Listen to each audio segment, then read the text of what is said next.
The blood had stopped flowing from the gash on her temple an hour ago. But Georgiana Foster knew that meant nothing when the sun was draining every last drop of moisture from her body. She lay crumpled at the bottom of the ravine where her horse had thrown her, the animal now nowhere to be seen, and the August heat of Northern California pressed down on her like a physical weight. It was 1876, and she had been foolish enough to ride alone from Ukiah to her father's old mining claim, foolish enough to think she could handle the journey through these unforgiving hills without an escort. Now, with her leg bent at an angle that made her stomach turn, and her canteen shattered somewhere in the rocks above, she closed her eyes against the merciless sky and felt hope slip away like water through her fingers. The sound of hoofbeats seemed like a dream at first, a cruel trick her dying mind was playing on her. But then a shadow fell across her face, blissfully cool, and when she forced her eyes open, she saw a man dismounting from a bay horse with practiced ease. He was tall and lean, with sun-darkened skin and eyes the color of creek water, and he moved toward her with an urgency that made her chest tighten with something she had forgotten existed in the world. "You're going to make it," he said, his voice steady and certain as he knelt beside her. His hands were gentle as they assessed her injuries, and she felt tears prick at her eyes for the first time since the fall. "Stay with me. Can you hear me? I need you to stay with me." "I can't," she whispered, her throat so dry the words barely formed. "My leg. I have been here since morning." "I know it hurts, but you're stronger than this." He pulled his canteen free and lifted it to her lips, supporting her head with his other hand. "Small sips now, that is it. I am Samuel Anderson, and I promise you I am not leaving you here." The water was the most beautiful thing she had ever tasted, and as it wet her cracked lips, she found herself believing him. Something in his eyes told her he was a man who kept his promises, even to strangers dying at the bottom of ravines. She drank carefully, following his instructions, and felt awareness creep back into her body along with the terrible pain. "Georgiana," she managed. "Georgiana Foster. My horse threw me. I thought I was going to die here." "Not today," Samuel said firmly. He shrugged out of his leather vest and used his knife to cut strips from his shirt, fashioning a makeshift splint with the efficiency of someone who had seen his share of injuries. "This is going to hurt, but I need to stabilize your leg before I can get you out of here. Can you be brave for me?" She wanted to laugh at the question. She had crossed the country with her father when she was 16, had survived his death 2 years ago when she was 20, had tried to run his general store in Ukiah on her own, despite every man in town telling her to sell it and find a husband. She had been brave every day of her life. But when he set her leg and the pain exploded through her body like lightning, she screamed until her voice gave out and the world went gray at the edges. When she came back to herself, she was cradled against Samuel's chest, and he was murmuring soft reassurances into her hair. "You did it. The worst is over. Just hold on to me now. How will you get me up?" The ravine walls rose steep and unforgiving on either side. "There is a gentler slope about 100 yards that way." He gestured with his chin. "I am going to carry you. It will not be comfortable, but it is the only way."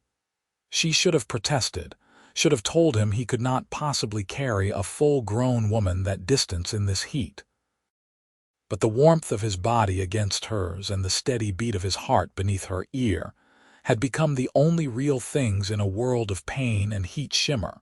So she simply nodded and tried not to whimper when he lifted her. Samuel was stronger than he looked, or perhaps more determined. He moved with careful deliberation, testing each foothold before committing his weight, adjusting his grip on her with a tenderness that seemed at odds with the hard muscle of his arms. Sweat poured down his face and soaked through his shirt, but he never faltered, never complained. When rocks shifted beneath his boots, He simply found another path, and when she could not hold back a cry of pain as her leg jostled against him, he paused to resettle her more carefully.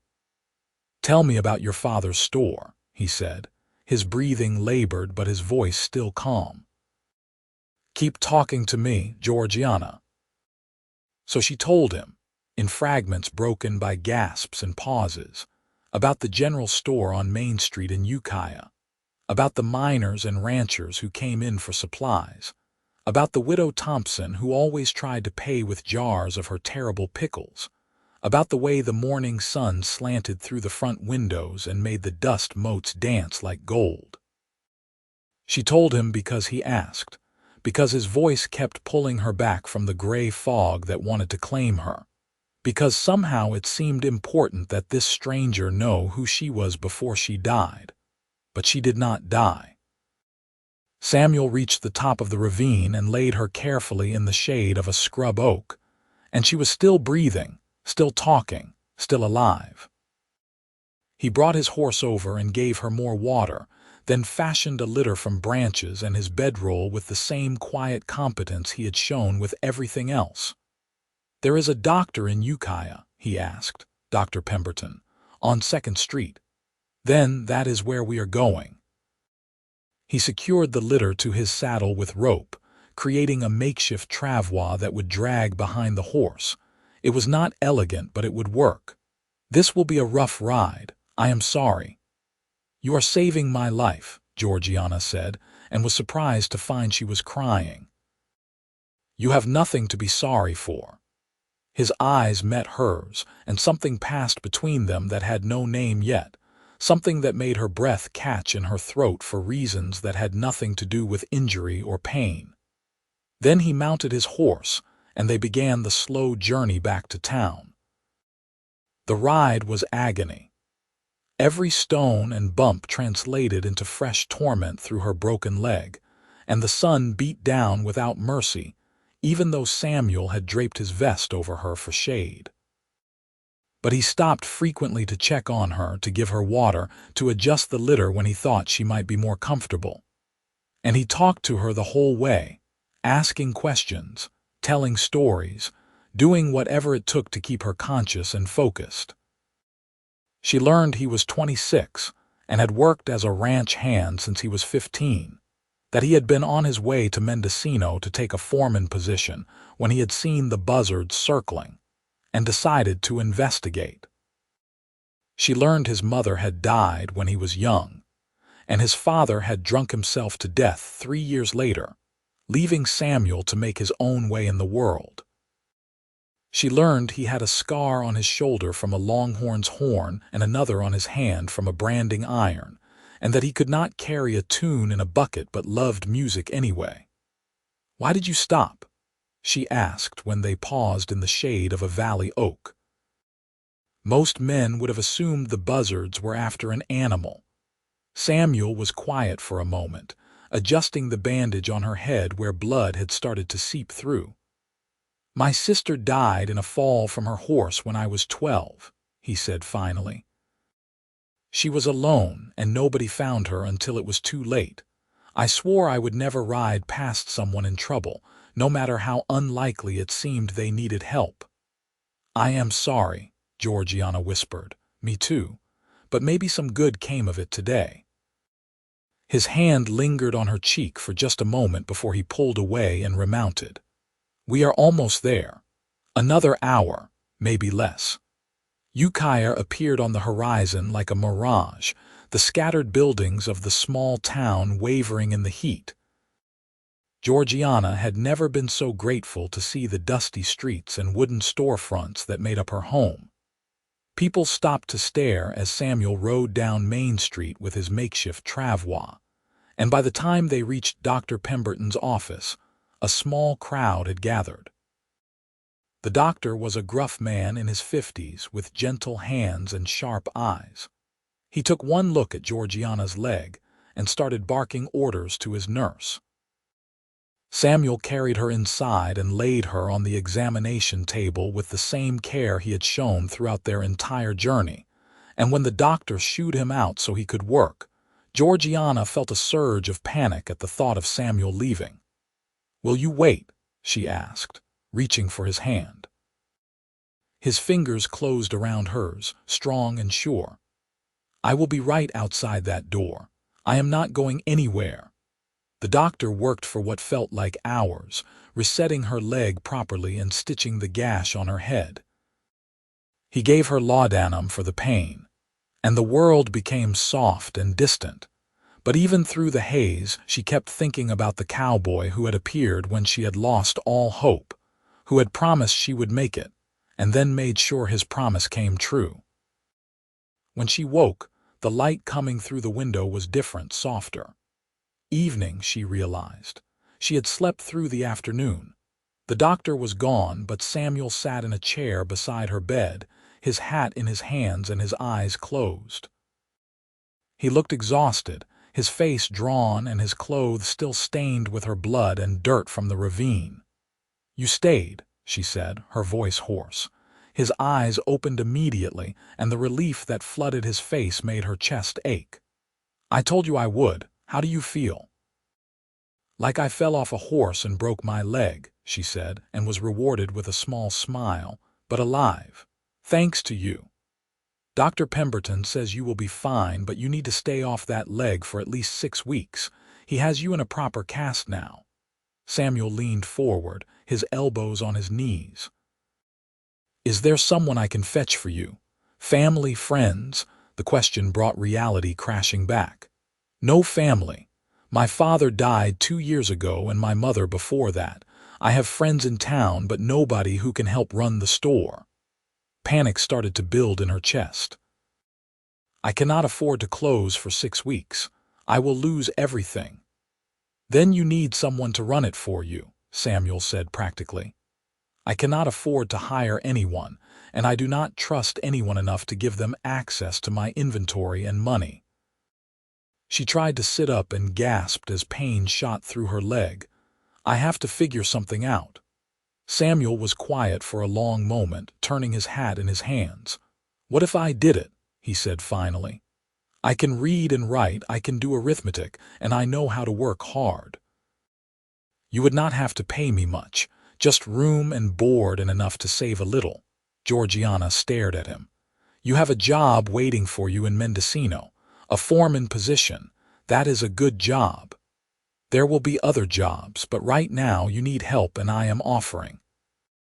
His creek water eyes met hers steadily. "Unless you do not trust me, I would understand if you do not." She should not trust him. She had known him for less than a day, knew nothing about him except what he had told her during their journey. But he had saved her life when he could have ridden on, had stayed with her through pain and fear, had waited beside her bed when he could have been miles down the road to his new position. And something in her, some instinct deeper than logic, told her Samuel Anderson was exactly what he appeared to be, a good man. "All right," she said, "but I pay fair wages, not just room and board, and I teach you how things work before I let you handle money." The smile that spread across his face was like sunrise, warm and bright and full of promise. "Deal. Now the doctor says you need to rest. Where is your house?" "Above the store, but I cannot climb stairs with this leg. Then I will carry you." Again. He stood and moved to the side of the bed. "I am getting good at it." She laughed despite everything and let him lift her into his arms.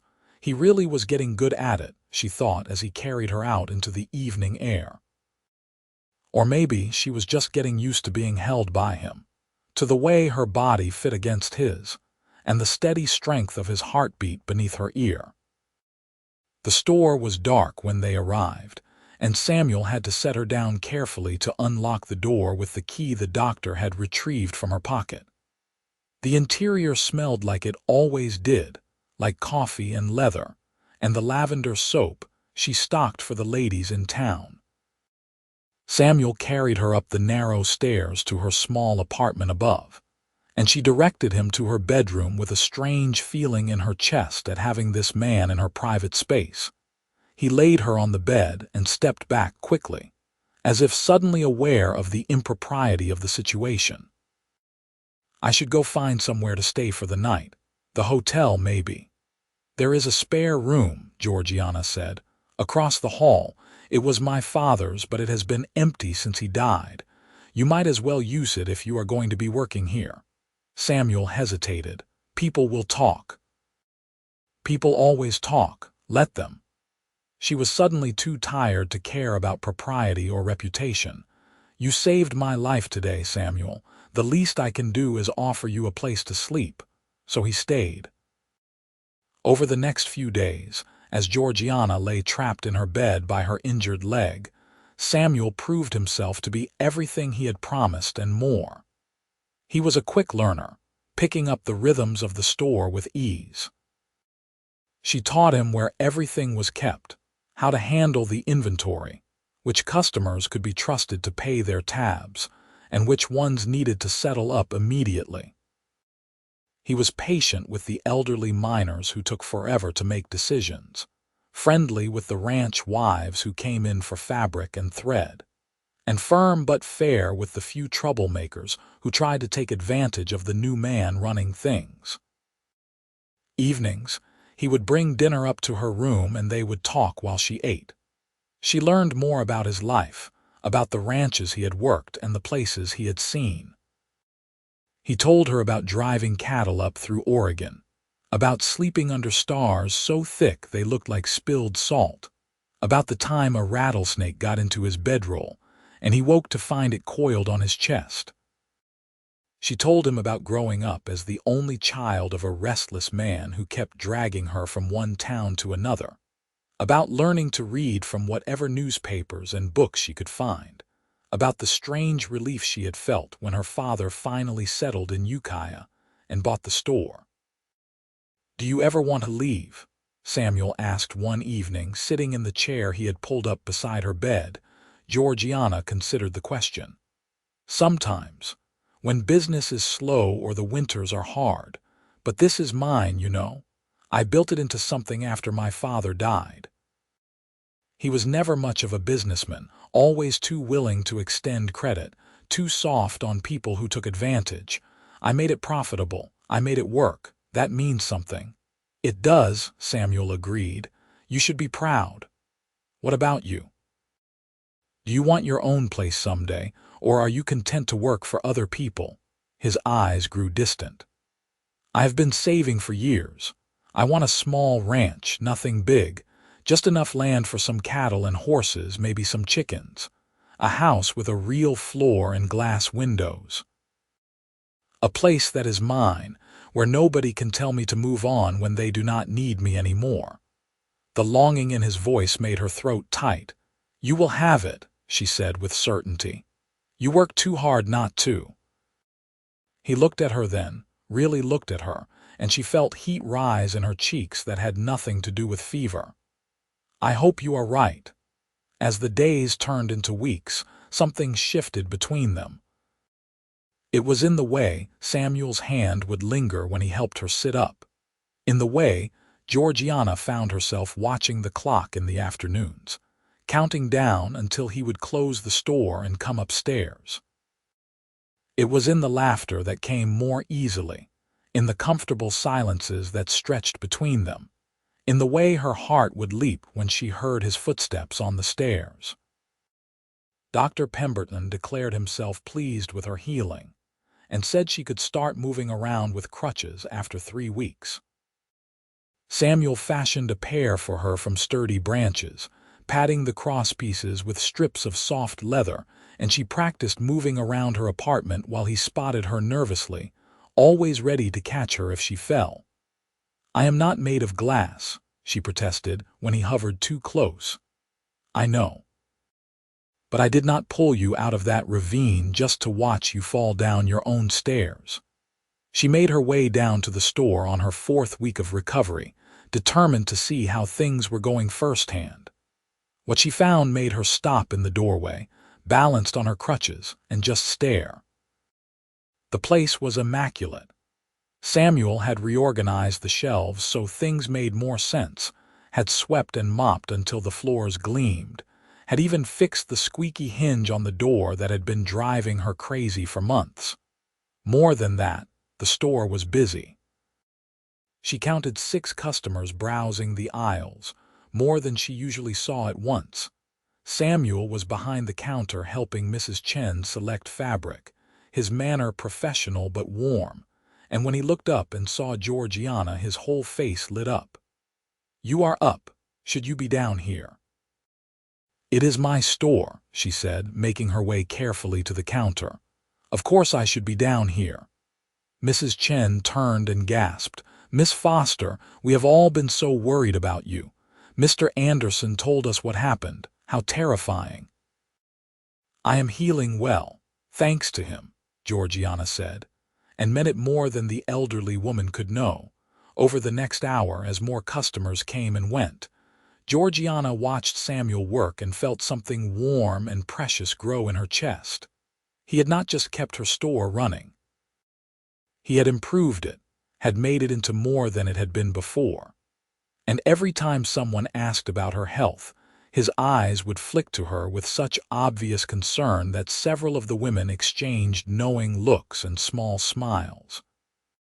That evening, as they sat together in her small parlor, Georgiana brought up the subject she had been avoiding. "You have done an amazing job with the store, better than I could have hoped. Thank you. It is good work, I like it. But your job in Mendocino. Surely they have given the position to someone else by now." Samuel was quiet for a moment, staring down at his hands. "I wrote them 2 weeks ago and told them I would not be coming." Her breath caught. "Why would you do that? It was a good opportunity." "Because I found a better one here."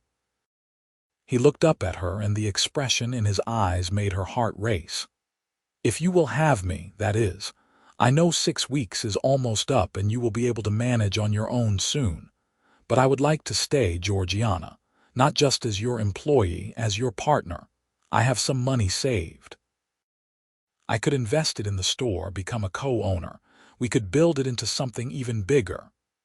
"Why?" The word came out as barely a whisper. Samuel leaned forward, his elbows on his knees, his eyes never leaving hers. "Because I have spent the last month falling in love with you. Because I wake up every morning grateful I saw those buzzards circling. Because when I picture my future now, you are in it, and I do not want to picture it any other way." Georgiana felt tears spill down her cheeks, but she was smiling. "I was so scared in that ravine. I thought I would die alone, that nobody would find me until it was too late. And then you appeared and told me I was going to make it, and I believed you. I have been believing you ever since." "And now," Samuel asked softly, "now I am falling in love with you too. Now I want you to stay, not just for 6 weeks but for always. Now I am thinking that maybe the best thing that ever happened to me was falling off that horse." He laughed, a sound of pure joy, and then he was out of his chair and kneeling beside her, taking her hands in his. "Can I kiss you?" "I have been wanting to for weeks, but I did not want to take advantage while you were injured and dependent on me." "I am not that injured," she said, and pulled him toward her. His lips met hers gently at first, tentative, as if he were afraid she might break. But when she kissed him back with all the feeling that had been building inside her for weeks, his arms came around her, and he deepened the kiss until she was breathless and dizzy and more alive than she had ever felt. When they finally broke apart, both of them were grinning like fools. "So that is settled then," Samuel said. "I am staying." "You are staying," Georgiana agreed, "though we should probably make it official, partners in business." "And in life?" he asked hopefully. She cupped his face in her hands, feeling the rasp of his evening stubble against her palms. "Give me time to get back on my feet properly. Then ask me again, and I will give you an answer." Samuel's investment in the store came through in early October, and they drew up proper partnership papers with the help of the town lawyer. The money allowed them to expand their inventory and fix up the building, and business boomed as word spread about the quality of their goods and the fairness of their prices. Georgiana found she liked having a true partner, someone to share the decisions and the work, and Samuel proved himself to be not just hardworking but genuinely talented at business. By November, she was walking without crutches, only a slight limp remaining from her injury. And on a crisp evening when the first hint of winter was in the air, Samuel closed the store early and asked her to take a walk with him. They strolled down to the creek that ran behind the town, and he led her to a spot where someone had built a bench under a willow tree. "I had helped making this," he admitted. "Ben from the livery did most of the actual building, but I wanted somewhere we could sit together and watch the water." "It is beautiful," Georgiana said, settling onto the bench. The creek burbled past them, catching the last of the evening light, and yellow leaves drifted down from the willow like slow rain. Samuel sat beside her and took her hand. "You told me to wait until you were back on your feet to ask you again. Are you ready to hear it?" Her heart was hammering so hard she was sure he must be able to hear it. "Yes, Georgiana Foster, you are the bravest, smartest, most stubborn woman I have ever met. You make me laugh and you challenge me and you make me want to be better than I am. I love you more than I have words to say." "Will you marry me?" She had known the question was coming, had been preparing for it, but still she found herself crying. "Yes, yes, absolutely yes." The ring he slipped onto her finger was simple silver set with a small turquoise stone, and it was the most perfect thing she had ever seen. They kissed under the willow tree as the sun set and the first stars came out. And Georgiana thought about the woman who had lain dying in a ravine just a few months ago, who had given up hope of ever seeing another sunset. That woman could never have imagined this moment, this joy, this future spreading out before her like an answered prayer. They were married in January of 1877, in a small ceremony in the newly built church on 3rd Street. Half the town came, and Mrs. Chen made Georgiana a dress of cream-colored silk that made her feel like a princess. Samuel wore a new suit that made him look almost uncomfortable in its formality, but when she walked down the aisle toward him and saw the way his face transformed with love and wonder, nothing else mattered.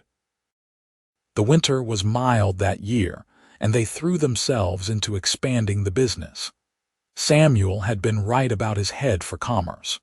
He negotiated better prices with their suppliers and found new products that sold well. Georgiana handled the customer relationships and the day-to-day operations, and together they made a formidable team.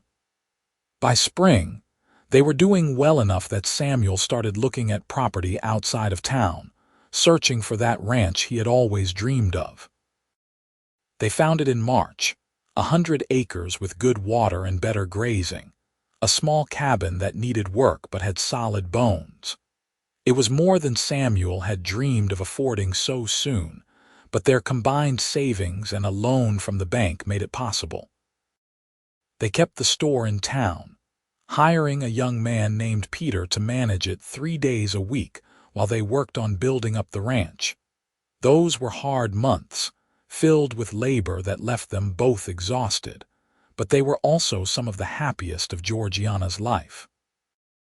There was something deeply satisfying about working beside Samuel to build a life together, about watching him gentle a wild horse or repair a fence line, about cooking dinner in their little cabin and eating it on the porch while they watched the sun set over their own land. In June, Georgiana realized she was pregnant. She told Samuel one evening after dinner, just blurted it out while they were washing dishes, and he dropped the plate he was holding. It shattered on the floor, but neither of them cared. He picked her up and spun her around despite her laughing protests, kissing her until they were both breathless. "We are going to have a baby," he kept saying, as if he could not quite believe it. "We are going to be parents. Are you happy?" She asked, even though she could see the answer written all over his face. Happy does not even begin to cover it. He placed his hand on her belly, still flat but holding their future. We need to expand the cabin, add another room, maybe two. One will do for now, she said practically, but she was smiling. The baby came in February of 1878, a healthy boy with his father's eyes and his mother's determination. They named him Matthew, after Samuel's father, but with the hope that he would make better choices than his namesake had. Samuel held his son with shaking hands and tears streaming down his face, and Georgiana fell in love with him all over again watching him become a father. Life settled into a rhythm after that, busy and full and rich with meaning. The ranch prospered, and so did the store. They hired more help for both as Matthew grew from infant to toddler, and Georgiana found she had a gift for managing people that served her well. Samuel expanded their cattle operation, and within 3 years, they had one of the more successful small ranches in the county. In the spring of 1881, their daughter was born. They named her Rose because Georgiana had been planting a rose garden when her water broke, and Samuel said it was fitting for someone who arrived smelling like flowers. She had her mother's dark hair and her father's easy smile, and her brother adored her from the moment he met her. On a warm evening in August of that year, 5 years almost to the day from when Georgiana had fallen into that ravine, she and Samuel sat on the porch of their expanded cabin and watched their children play in the yard. Matthew was teaching Rose to stack blocks, his 3-year-old patience endearing if ineffective, and the sound of their laughter carried on the evening breeze. "You ever think about that day?" Samuel asked, his arm around her shoulders. "The ravine, all the time." She leaned into him, solid and warm in hers. "I think about how I had given up, I was ready to die. I am glad you did not. Me too." She turned to look at him, this man who had appeared when she needed him most and had never left. "You told me I was going to make it, and you made sure I did." "You have been making sure ever since." "We make sure together," he corrected. "That is what partners do." Inside the cabin, the clock struck 7 and Rose demanded her father come play too. Samuel kissed Georgiana and went to join his children, and she sat for a moment longer, watching the 3 of them together. The ranch spread out around them in the gathering dusk, their cattle lowing in the distance, the lights of Ukiah visible in the valley below. Everything they had built, everything they had become, had started with a fall and a cowboy who refused to ride past someone in need. The years continued to roll by, each one adding new layers to their life together. In 1883, Samuel's ranch became known throughout the county for the quality of its horses. He had always had a gift with them, but now he focused on breeding and training, and people came from as far as San Francisco to buy his stock. Georgiana expanded the store again, adding a whole section for ranching equipment and feed, and hired 2 more employees to handle the increased business. Matthew started school that year, walking to the small schoolhouse in Ukiah with his lunch pail and slate, fiercely protective of his little sister who cried, because she was not old enough to go with him. Rose was a wild thing, all energy and curiosity, constantly getting into trouble despite her parents' best efforts. She wanted to help her father with the horses, wanted to learn to ride before she could barely walk, wanted everything now and could not understand the concept of waiting. "She reminds me of you," Samuel told Georgiana one evening after Rose had thrown a spectacular tantrum about not being allowed to sleep in the barn with the new foal. "I was never that difficult," Georgiana protested. Samuel just raised an eyebrow and grinned, and she threw a dish towel at him. In 1885, tragedy struck when a drought hit Northern California. The creek that ran through their property slowed to a trickle, and they watched helplessly as their carefully tended grass turned brown. Other ranchers in the area lost everything, their cattle dying of thirst or hunger, their dreams turning to dust. But Samuel had planned for hard times. He had drilled a well the year before, deep enough to tap into the underground water, and he had been conservative with their herd size, never expanding beyond what the land could comfortably support, even in bad years. More than that, he and Georgiana opened their well to their neighbors. People came with barrels and wagons, hauling water back to their own ranches, and Samuel refused to charge them for it. Georgiana supported the decision, even though it meant more work and some risk to their own supply, because she remembered what it felt like to be dying of thirst while the sun beat down mercilessly. The drought broke in the winter, and the rains that came were torrential.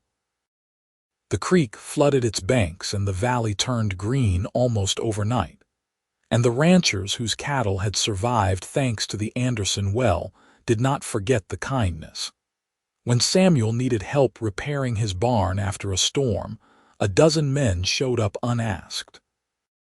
When Georgiana's store needed a new roof, the materials appeared on her doorstep with a note that just said, "Paid in full." By 1887, Matthew was 9 and already showing signs of becoming as tall as his father.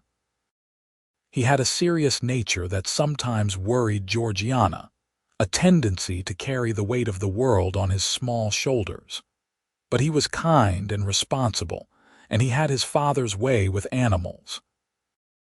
Rose was 6 and still wild, but she had learned to channel some of that energy into helping around the ranch. She could ride better than most grown men, and she had no fear of anything, which gave her parents constant heart attacks. That spring, Georgiana discovered she was pregnant again. It was unexpected, and she was 31 now, older than she had been with the other two. But Samuel was thrilled, and the children were excited about having a new baby in the house. The pregnancy was harder than the others had been, and Dr. Pemberton, now well into his 60s and training a younger doctor to take over his practice, told her to rest more. Resting was not in Georgiana's nature, but Samuel became fiercely protective, taking over her responsibilities at both the store and the ranch until she was forced to slow down. She spent the hot summer days on the porch, watching her family work and feeling restless. But when Samuel would come sit beside her in the evenings, his hand on her swelling belly, and talk about the future they were building, she found peace in the stillness. Their second son was born in November, a tiny thing who came too early and scared them all.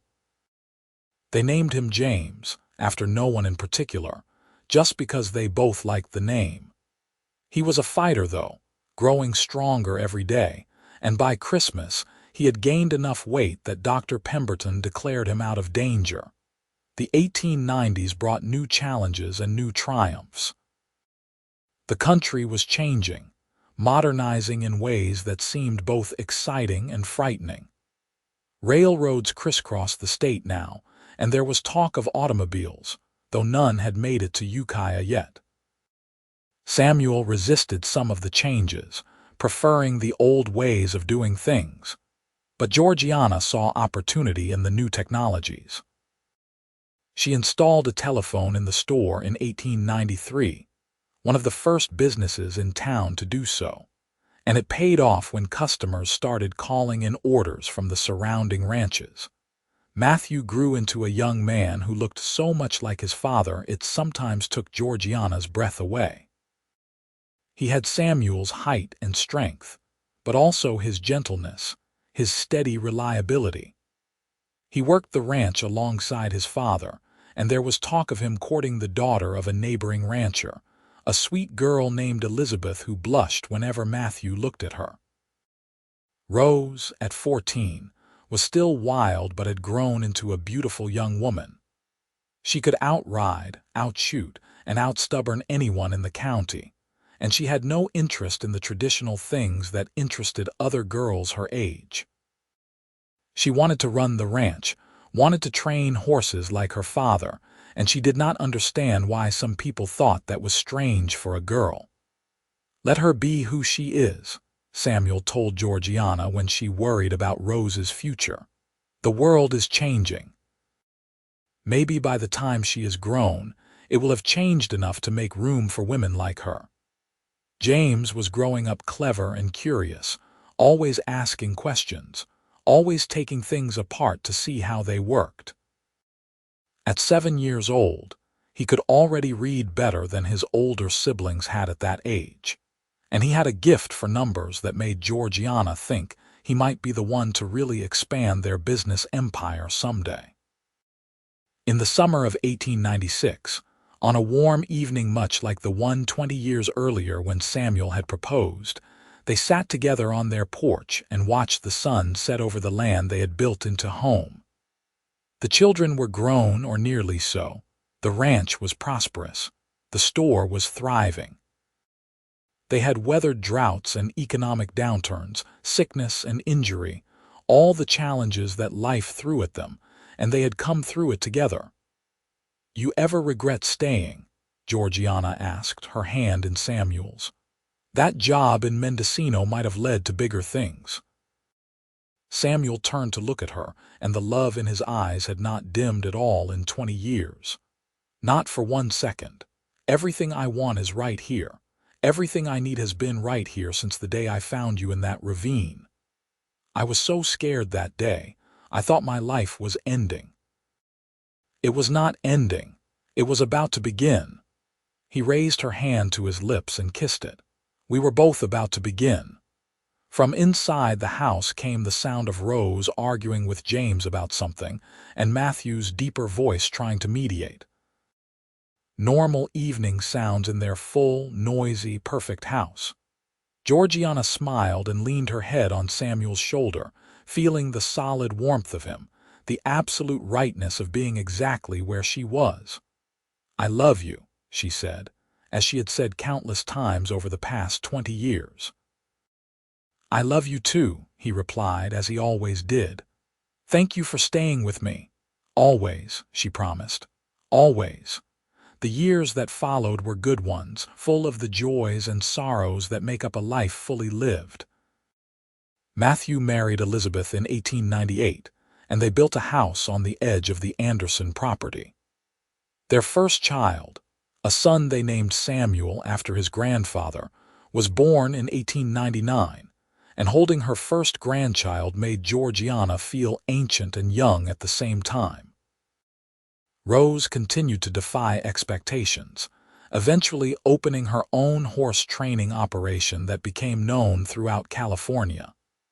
She married late, at 28, to a cowboy who was brave enough to love a woman who refused to be tamed. They had no children, but they had horses and freedom and love, which was everything Rose had ever wanted. James went to college in San Francisco, the first in the family to do so, and came back with a business degree and ideas about modernizing the store and ranch operations. Some of his ideas worked, some did not, but Samuel and Georgiana supported his experiments because they had built their life on taking chances. As the new century dawned, Samuel and Georgiana found themselves entering their 50s with their life's work spread out around them. The ranch had grown to 300 acres, with Matthew managing most of the daily operations now. The store had 2 locations, one in Ukiah and one in nearby Willits. They had 4 grandchildren and another on the way, and their children were building good lives of their own. On August 15, 1901, exactly 25 years from the day Samuel had found Georgiana in that ravine, he woke her before dawn and told her to get dressed. She followed him, sleepy and confused, as he saddled 2 horses and led her out into the pre-dawn darkness. "Where are we going?" she asked, but he just smiled mysteriously. He led her up into the hills, following paths she barely remembered until they reached a ravine that looked familiar in a way that made her heart pound. As the sun began to rise, she realized where they were, the place where her horse had thrown her. The place where she had lain dying. The place where her life had truly begun. Samuel dismounted and helped her down, and she stood looking at the spot, now overgrown with brush and wildflowers. It seemed smaller than she remembered, less forbidding in the gentle morning light. 25 years ago I rode past this place and saw buzzards circling, Samuel said, his arm around her waist. I almost did not stop.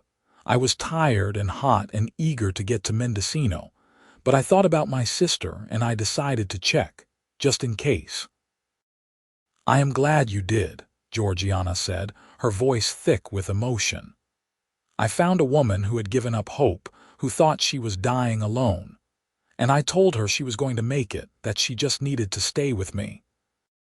He turned her to face him, his hands cupping her face with the same gentleness he had shown that first day. You did make it. We both did.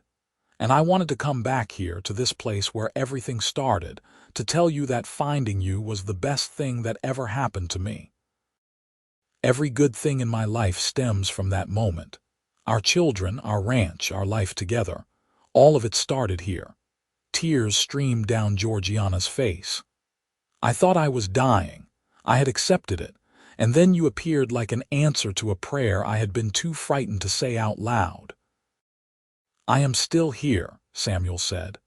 I am still telling you to stay with me. For however many years we have left, I want them all with you. You have me, she promised. You have always had me from that first moment when you told me I was going to make it. I believed you then, and I believe you now. They stood together in the ravine as the sun rose, gilding the hills with gold, and Georgiana thought about the long journey that had brought them to this moment. From that day of desperation and pain to this morning of gratitude and love. From a dying woman and a passing cowboy to partners, lovers, parents, and grandparents.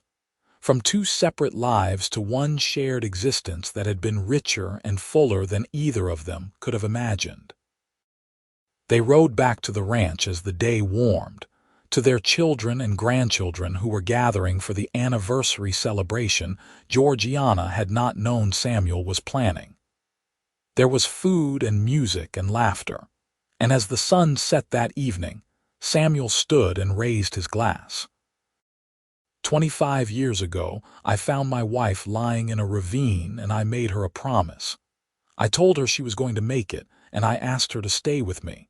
She kept her half of that promise, and I have spent every day since trying to keep mine, to make it worth staying, to build a life worth living.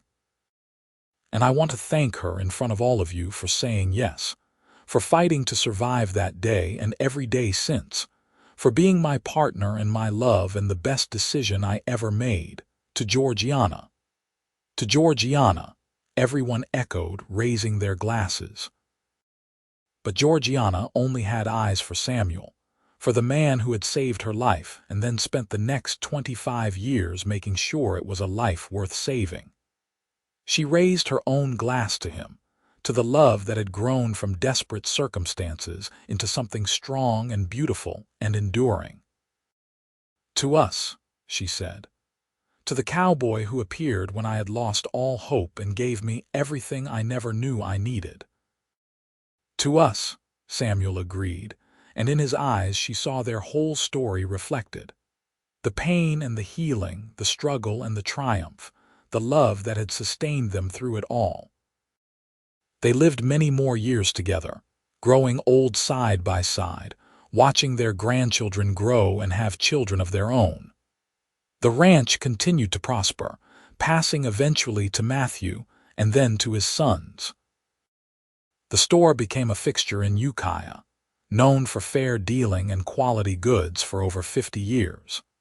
And the story of how Samuel and Georgiana met became family legend, told and retold to each new generation. When Samuel died in 1918, at the age of 68, it was peacefully in his sleep, with Georgiana holding his hand. She grieved him deeply, but without regret, because they had used every moment they were given, had built something lasting and good from a chance encounter in a ravine.